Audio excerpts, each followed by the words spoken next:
अब 10 मिनट बोलूँगा, इससे ज़्यादा नहीं बोलूँगा। क्योंकि पहले तो आप बाहर आप 10 मिनट सुनेंगे, 10 मिनट के बाद मैं बंद कर दूँगा क्योंकि यही पेपर किताब में भी है। यदि इसमें कुछ रस मिलेगा, तो मुझे लगता है कि आप वहाँ इसको ढूँढ के पढ़ लेंगे, नहीं तो यहाँ 10 मिनट आपको झेलना ही पड़ेगा। तो पहले बहुत सारी बातें की गई कि बहुत सारे उदाहरण दे दिए गए हैं, लेकिन पूर्व परंपरा में जो कह दिया गया है, साहित्य को वो लाभ है कि वो नए तरीके से या सलीके से उसको दोबारा से कह दे। तो मैं भी सलीका है या नहीं, लेकिन दोबारा से कहने की कोशिश करूँगा। मैंने अपने इस लेख का शीर्षक रखा है विजय देव नारायण शाही, मधुर मंजिलों का शिल्पी। मलारमे ने कहीं लिखा है, कविता विचारों से नहीं शब्दों से लिखी जाती है और वह अर्थहीन होती है, इतना जोड़ना भूल गया। विजय देव नारायण शाही भी साहित्य को हथियार की तरह इस्तेमाल करने के पक्षपाती नहीं थे। वे मानते थे कि साहित्य की जिम्मेदारी है कि वह बार बार मनुष्य को बदलते हुए देश काल में परिभाषित करे। उसके भीतर विचारधारा नहीं, बल्कि साहित्यिकता बनी रहे। साहित्य किसी भी पार्टी के प्रचार का अस्त्र नहीं है, बल्कि वह मानवीय संवेदना का जीवन दस्तावेज है। हालांकि बिना विचारों की साहित्यिक रचना के पूरे बागजाल होने के खतरे भी हैं, किंतु इनका निराकरण ही समर्थ रचनाकार का दाय है।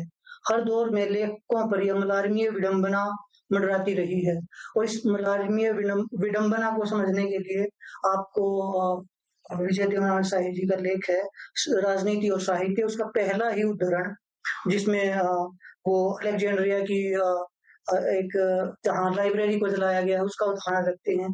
तो वो अपने आप में इस मलार्मीय विडंबना को समझने में काम आ सकता है।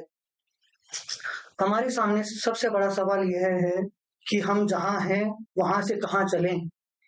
क्या आज हम तमस से ज्योति, असत से सत और मृत्यु से अमरता की ओर देखें, या हम साहित्य की साहित्य की सौंदर्यानुभूति कैसे देखें?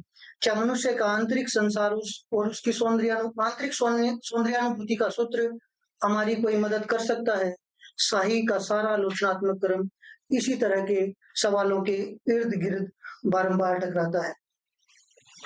शाही जी का जो 25 सीलों में से जो 14वां सील है, जिसके बारे में चर्चा की गई है, वो उनके लेखन के बारे में भी बहुत काम का है। वो लिखते हैं, जो मैंने भोगा है वह सब मेरी कविता का विषय नहीं है। कविता का वह विषय वह होता है जो अब तक भोगने की प्रणाली में नहीं बैठ पाता है। हर कलाकृति ठोस विशिष्ट अनुभूति से उपजती है और उसका उद्देश्य अनुभूति की सामान्य कोटियों को नए सिरे से परिभाषित करना होता है। यह लंबा कोट है, इसको मैं छोड़ देता हूँ। शाही कविता की व्याख्या करते हुए और छायावाद से नई कविता तक आते देखते हैं कि छायावाद का जो अपराजेय संकल्प है, वह दूसरे दौर में अपराजेय व्यवस्था में बदल जाता है और नई कविता में वह खंडित चेतना के रूप में उभर कर सामने आता है। यही उसकी तीसरे दशक से भिन्नता की मुख्य वजह भी है। तार सप्तक के कवि सत्य क्या है पूछते हैं और अत्यंत आतुरता से प्रतीक्षा करते हैं। उत्तर की आतुर प्रतीक्षा ही उन्हें मंजिल पर पहुंचे हुए राही नहीं, राहों का अन्वेषी बनाते हैं। विजय देव नारायण शाही पूरे समाजवादी लेखक नहीं है। उन्होंने अपने पुस्तकों में मार्क्सवाद, पूंजीवाद, समाजवाद, राजनीति और साहित्य के अंतर संबंधों पर बहुत बहसें की हैं। साहित्य क्यों, भारतीयता क्या है, धर्मनिरपेक्षता, हमारा समय जैसे उनके अनेक लेख इसी तरह की तीखी बहसों से भरे हुए हैं।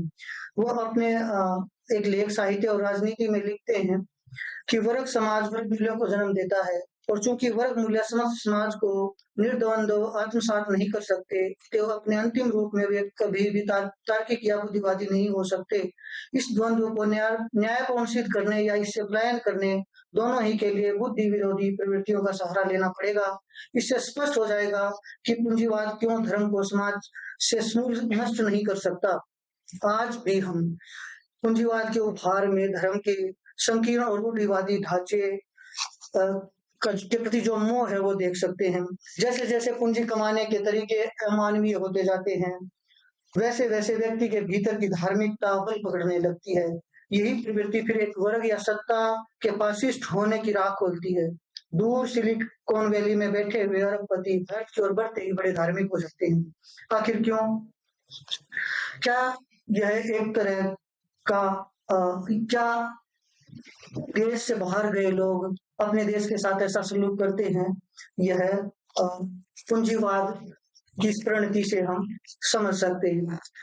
साहित्य पर बहुत सारी बातें करते करते शाही तक आते आते हमारे लिए महत्वपूर्ण प्रश्न यह हो जाता है कि आलोचना का वास्तविक दायित्व क्या है। और अब तक जितने वक्ता बोले हैं उनमें से किसी ने ये कोट नहीं किया है। इस महत्वपूर्ण प्रश्न का जवाब शाही देते हैं कि आलोचना का काम साहित्यिक कृति की संवेदना को जबरदस्ती खींचकर पाठक तक पहुंचाना नहीं है। आलोचना सिर्फ इतना कर सकती है कि पाठकों के जो भी वैचारिक या धारणात्मक पूर्वग्रह जाने अनजाने अपनी उपस्थिति या अनुपस्थिति के कारण पाठकों को उस ओर उन्मुख करने से रोक रहे हैं जहां से काव्य का प्रभाव प्रभावित हो रहा है, उन्हें विनिष्ट करके पाठक को एक उचित तत्परता की अवस्था में छोड़ दे। यंत्र जगत की एक स्थूल उपमा के द्वारा हम यूं कह सकते हैं कि रेडियो की सुई को उचित लहरमार्ग लगा देना आलोचना का काम है। बाकी ट्रांसमीटर से आता हुआ गायन तो रेडियो सेट स्वयं पकड़ेगा। आलोचना का उद्देश्य केवल सामाजिक यथार्थ का उद्घाटन भर नहीं है। आलोचना के सामने असली सवाल यह है कि वह उस सामाजिक यथार्थ की विकृतियों को पकड़े। आज जब हम यथार्थवादी रचनाओं के बारे में चर्चा करते हैं तो हम उसके किसी सामाजिक यथार्थ की बात नहीं करते, क्योंकि हम जानते हैं कि यथार्थ बहुत सारी परतों में होता है। शाही एक दूसरे लेख में साहित्य की सत्यता के बारे में भी सवाल करते हैं और लिखते हैं कि साहित्य चाहे वो प्रगतिशील हो या प्रगतिशीलता के मार्क्सवादी मापदंड से दूर हो, लेकिन उसमें बुनियादी तत्व सत्यता होनी चाहिए। यदि हम विमर्शवादी लेखन या अस्मितावादी लेखन को देखें तो वहां एक जगह बनती है जो सवाल उठाती है कि क्या जो अब तक साहित्य लिखा गया उसमें जेंडर या कास्ट की सत्यता को उस तरह से देखा नहीं गया। इसकी ओर भी शाही के लेख में शाही के इस लेख में उस ओर इशारा मिलता है। शाही जी ने रामविलास शर्मा जी को सामने रखकर उन्हें एक जो मार्क्सवाद में जो एक तरह का रहस्यवाद है उसकी ओर भी इशारा किया। उन्होंने लिखा है कि रहस्यवाद दो तरह का होता है। एक तो वह है जिसमें साधक को सचमुच ज्ञात नहीं होता कि उसका प्रेय क्या है, वह केवल उसका आभास मात्र पाता है और भक्ति करता है। ऐसे रहस्यवादी हमारे संत थे, वह ऋजु रहस्यवाद है। दूसरा रहस्यवाद वह होता है जिसमें साधक खूब अच्छी तरह जानता है कि वह क्या चाहता है, किंतु उसे साफ साफ कहना शर्म या खतरे की बात समझकर शब्दों का आडंबर खड़ा करता है। हिंदी में जनवाद के प्रणेता ये सामाजिक रहस्यवादी इसी श्रेणी में आते हैं और खासकर रामविलास शर्मा जी का वहां वो नाम लेते हैं। दो ही व्यक्तियों का नाम उनके पूरे आलोचना क्रम में मिलता है। एक का नाम पहले लिया जा चुका है, आचार्य अजय प्रसाद द्विवेदी जी, और दूसरे रामविलास शर्मा जी। धर्मनिरपेक्षता का जहां तक सवाल है तो शाही जी चाहते हैं कि हम सवाल को उलट करके पूछें। अब तक हम सवाल पूछते आए हैं कि क्या सारे धर्म समान रूप से सार्थक हैं। वो इस सवाल को पलट देते हैं कि क्या अब हमें इस सवाल को इस तरह से नहीं पूछना चाहिए कि क्या सारे धर्म एक रूप से निरर्थक नहीं है। आप उनकी आलोचना क्रम में देखेंगे कि वो सारे वो लिखते हैं कि संत सूफी और भक्ति साहित्य में धर्म का आंतरिक अनुभूति के रूप में किया गया वर्णन आज हमारे ज्यादा काम का नहीं है। वहां सारे कवि गण धर्म को एक भीतरी संगीत में बदल कर अपने अपने ढंग से समान दूरी वाली धर्म निरपेक्षता तक पहुंचाते हैं और इसके लिए वे दुनिया को आजाद छोड़ देते हैं। आज के धर्म दुनिया अपनी कैद में रखने की ओर प्रवृत्त है। शाही की आलोचना का जो मुख्य केंद्रीय तत्व है वो साधारण और भूखा आदमी है। एक जगह उन्होंने लिखा है कि कविता से दुनिया नहीं बदलती, दुनिया को बदलना है, यानी दुनिया को बदलना है तो आप प्रधानमंत्री बनिए।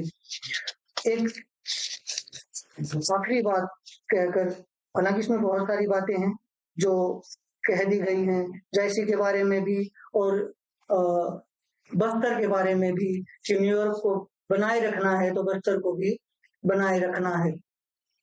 शाही की चिंता का सबसे अहम बिंदु है, जो उनकी कविता का भी मुख्य बिंदु है और उनकी आलोचना का भी मुख्य बिंदु है, कि असुरक्षित और भूखे व्यक्ति की पीड़ा का अंत कैसे हो।